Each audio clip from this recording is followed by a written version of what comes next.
ndakarova mwana mukuburikidza nekusakwanisa kuzvibata. Yakanga isiri nhau yekuti ndakanga ndakazvipira kuti zvinhu izvi zviitike. Zvinhu zvakaitika ndanaziva kuti vhidhiyo iri richatrenda. Mavarangarire remadhava nevhidhiyo ravo rakambotrenda vachirova mwana zvisingaiti. Vadzoka zvakare vachikumbira ruregerero vachiti mhuri yeZimbabwe ndiregererei pane zvandakaita. Vari kubvuma kuti vakareswa. So semhuri yeZimbabwe ngativaregererei.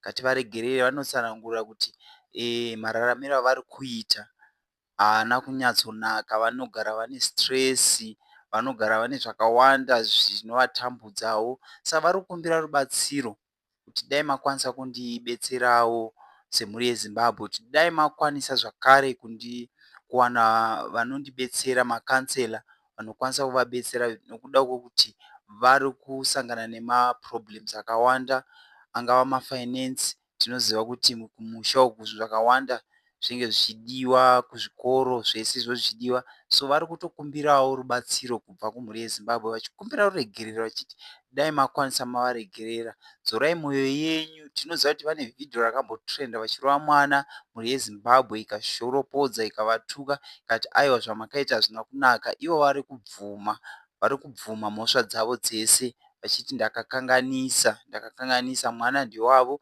havasi step mother, ndo mwana wavo chaiye. So vari kukumbira ruregerero semhuri yeZimbabwe. Ngativaregerereiwo pane zvese zvavakaita. Tinoziva kuti tese tinotadza, but yatinongokurudzira vana mai ndechekuti ngatingotirai kubata vana vedu zvakanaka. Ngatisavarova zvokusvika palevhel iri. Hazvisina kunaka zvavakaita izvi, hazvina kunaka. So ngatingovaregerereiwo semhuri yeZimbabwe, tese tinokanganisa.